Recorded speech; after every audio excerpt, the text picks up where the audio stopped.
Proverbs chapter 14 in Tagalog, bawat pantas na babae ay nagtatayo ng kanyang bahay, ngunit binubunot ng mangmang ng kanyang sariling mga kamay. Siyang lumalakad sa kanyang katuwiran ay natatakot sa Panginoon, ngunit siyang suwail sa kanyang mga lakad ay humahamak sa kanya.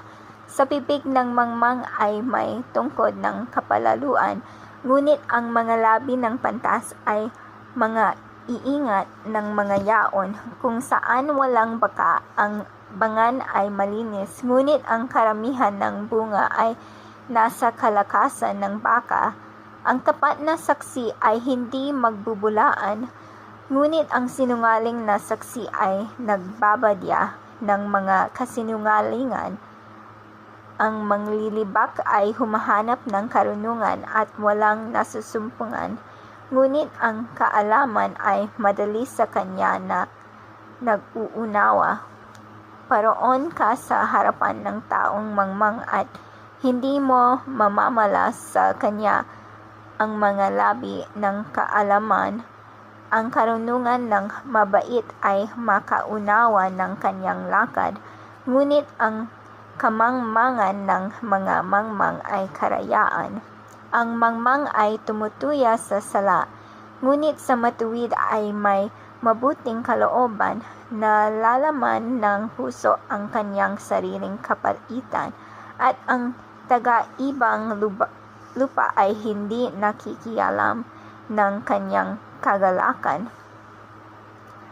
Ang bahay na masama ay mababagsak, ngunit ang tolda ng matuwid ay mamumukadkad. May daan na tila matuwid sang isang tao, ngunit ang dulo niyaon ay mga daan ng kamatayan. Maging sa pagtawa man, ang puso ay nagiging mapanglaw, at ang wakas ng kasayahan ay kabigatan ng loob. Ang tumatalikod ng kanyang puso ay mabubusog ng kanyang sariling mga lakad, at masisiyahang loob ang taong mabuti. Pinananiwalaan ng musmos ang bawat salita, ngunit ang mabait ay tumitingin mabuti sa kanyang paglakad. Ang pantas ay natatakot at humihiwalay sa kasamaan, ngunit ang mangmang ay nagpapakilalang palalo at timawa. Siyang nagagalit na madali ay gawang may kamangmangan, at ang taong may masamang kata ay ipagtatanim. Ang musmos ay nagmamana ng kamangmangan, ngunit ang mabait ay puputungan ng kaalaman. Ang masama ay yumuyukod sa harap ng mabuti, at ang masama ay sa mga pintuang daan ng matuwid. Ipagtatanim ang duka maging ng kanyang kapwa, ngunit ang mayaman ay maraming kaibigan. Siyang humahamak sa kanyang kapwa ay nakakasala, ngunit siyang naaawa sa duka ay mapalad siya.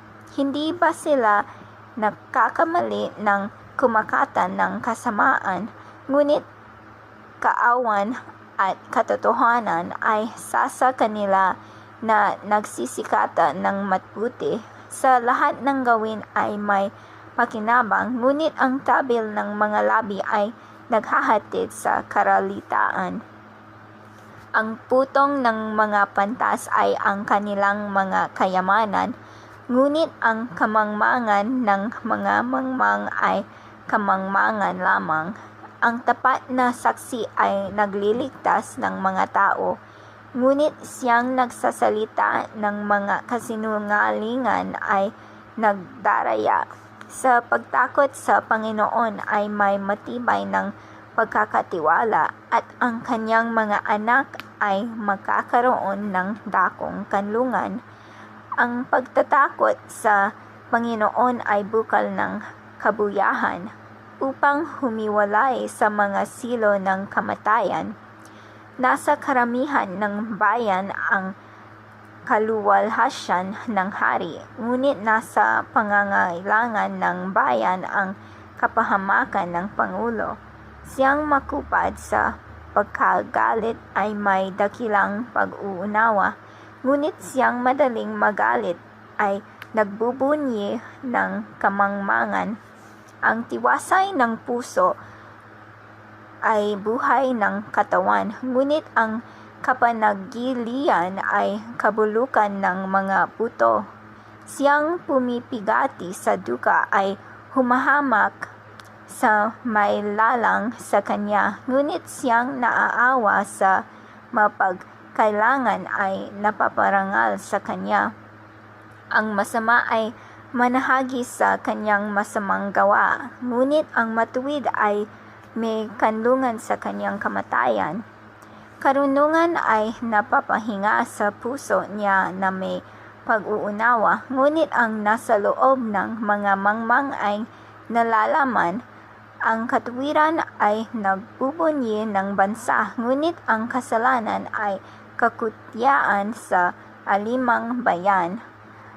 Ang lingap ng hari ay sa lingkod na gumagawa na may kapantasan, ngunit ang kanyang puot ay magiging laban sa nakakahiya.